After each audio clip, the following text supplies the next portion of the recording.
If I asked you what was common between these very illustrious names, what would you say? Mr. Kumar Mangalam Birla, Mr. Motilal Oswal, Mr. Suresh Prabhu, Mr. Shekhar Kapoor, Mr. Piyush Goyal, Rakesh Jhunjhunwala. What do you think is common between these people from very diverse walks of life and professions? Two letters, two simple letters, C and A. Two letters so powerful that if you join them and put them before a name, it not only becomes a professional qualification, but it represents willpower, dedication, intelligence, and the ability to march on come what may. To the rest of the world, these two letters mean chartered accountant. But to me, it means something completely different. Committed achievers.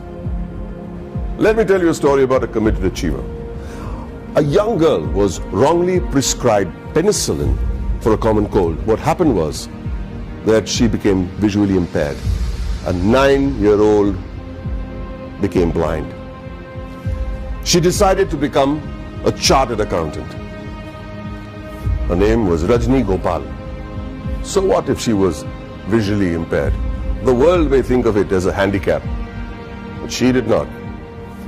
In another story, the daughter of a man who sold coffee outside Borivali railway station on a bicycle decides to learn English in the 7th standard. And she fails. Tries again, fails again. She goes on to become a chartered accountant. Did she ever think that language would be a barrier? She did not. Did she ever think that her financial status would be a barrier? She did not. All she wanted to do was become a chartered accountant, a committed achiever. The only place where achievement comes before commitment is in the dictionary. It was this commitment to achieve that led to the formation of this organization that would change the economic structure of this country forever. ICAI, the Institute of Chartered Accountants of India. The leaders of this nation were visionaries. They knew the role chartered accountants would play in developing the country, which is why on the 1st of July 1949, a year even before the Constitution of India was formalized, an Act of Parliament gave birth to ICAI. Today, ICAI counts itself amongst the oldest professional institutions in the country. Born as a regulator of accounting profession to aid the economic growth of the nation, it is the second largest professional accounting and finance body in the world in terms of members, with a current roster of about 2.5 lakh members and counting as I speak, with a presence of about 71,000 female chartered accountants and 3.5 lakh girl students. ICAI holistically carries the mission of transforming the nation from women's development to women-led development. During its eventful journey of 70 years, ICAI has become an integral part of the Indian economy, taking it on the path of the fastest growing economy in the world. With its emphasis on financial reform, ICAI radiates with shining milestones that stand as the acknowledged cornerstone of India's economic growth. In the year 1956, chartered accountants were recruited for the first time in the commercial audit branch of CA and G. Many of you may not be aware that many accountants were part of the Indian freedom struggle, like First Lady Auditor CA Bhogam, who participated in non-cooperation movement on the call of the father of our nation, Mahatma Gandhi ji. She was also imprisoned for a year. Recognizing ICAI's strong regulatory framework, the High Courts acknowledged Council's strict disciplinary mechanisms in 1961. In 1964, the Council of the ICAI submitted its pre-budget memorandum for the first time. The memorandum contained useful suggestions for reorientation of taxation policies and procedures to the Finance Ministry. The process was so helpful that it is being practiced ever since. In the 70s, the ICAI started rendering free advisory services to SMEs and small taxpayers on maintenance of accounts, tax paying, and other financial matters.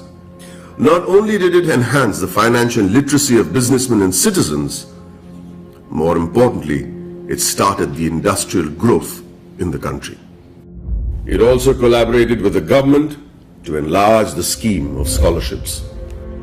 With all humility, I wish to mention that in the year 1972, ICAI members had provided pro bono professional services to the heirs of the Jawans and officers of the armed forces who sacrificed their lives in the war. Complete exemption from tuition and registration fee of the institute was also granted to the children of Amar Jawans and officers. The 80s saw widespread gloom in India's macroeconomic performance due to the prevailing conditions in the country. However, during the period between 1980 and 1990, the economy began to improve and growth rate accelerated. The government appointed CA members on various committees like boards of public sector undertakings and nationalized banks. The government also appointed ICAI as an expert and independent advisor on company law, fiscal and various other committees. The corporate sector, the public sector corporations, cooperative societies and public trusts were brought under the accounting discipline by legislation.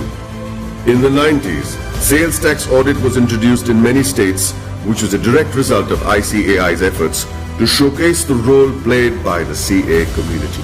ICAI developed a research center in the form of a non-profit company to be named as Accounting Research Foundation. It was during this time that the government recognized the ICAI as the sole recommendatory body for setting accounting standards in the country. 2000 and onwards marked the period when many MRA MOUs had been signed with many international bodies such as ICAEW, CPA Australia, Ireland, CICA, etc. ICAI was granted recognition by IGNU as a research center for the benefit of its members and employees to pursue doctoral research from IGNU. eSahayata was launched as an electronic service for members and students of ICAI to provide prompt services against their queries, complaints and grievances. In 2007, ICAI decided to recognize the CA leaders in industries, which gave birth to a glittering awards function. In 2009, ICAI was awarded the Recognition of Excellence Award by the then President of India, Srimati Pratibha Patil. In the year 2014, the Honorable Prime Minister of India, Sri Narendra Modi, nominated ICAI for the Swachh Bharat Abhiyan. Under the banner of Swachh Bharat Abhiyan, Swachh Vidyalaya Abhiyan was launched in the year 2015 to provide separate toilets for boys and girls in all government schools throughout the country. ICAI undertook a pilot study for the Indian Railways. The in-depth cost analysis helped in streamlining the running of the railways. Considering the importance of the legislation, namely black money, and the imposition of Tax Act 2015, CBDT decided to go all out and conduct workshops with ICAI to clarify any doubt the assessees may have had. ICAI was chosen as the preferred institution to partner with the Government of India to create awareness and maximize the potential of the Income Declaration Scheme 2016. ICAI, jointly with the Ministry of Finance and the Ministry of Commerce and Industry, organized events at more than 470 locations across the country. It was attended by more than 42,000 citizens, including chartered accountants, company secretaries, advocates, and members from trade and industry.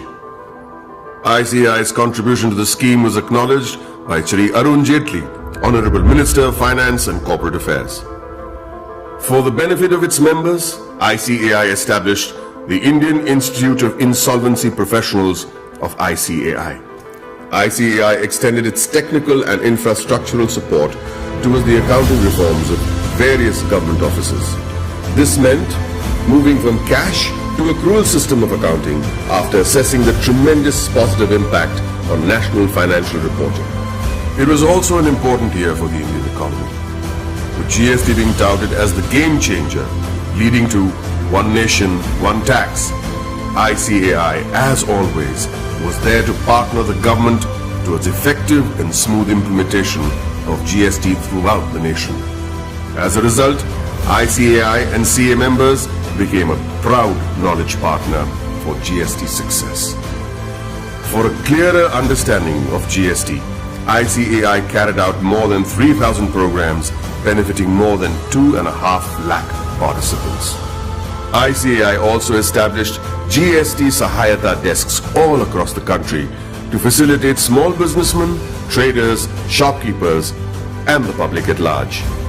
ICAI has created a milestone by launching various incubation centers. In line with the Prime Minister's vision to support startups, ICAI is providing massive platforms to help CAs start their businesses. Not many people know that there is an accountancy museum in India, or that the ICAI is the first accounting body in the world to start a digital accounting and insurance board, or that there are 3 forensic labs in India to monitor financial bungling and frauds. With this, the ICAI is keeping its eyes and vision firmly on the future. The ICAI has a very strict code of ethics. Its motto is taken from the Upanishads, Yayeshu Sapteshu Jagriti, which translates as the one that is awake in those that sleep. Here's to the guardians who stayed awake and protected us while the rest of us slept. I'd like to salute this institute for the work it has done in the past 7 decades and wish them the very best in the years to come.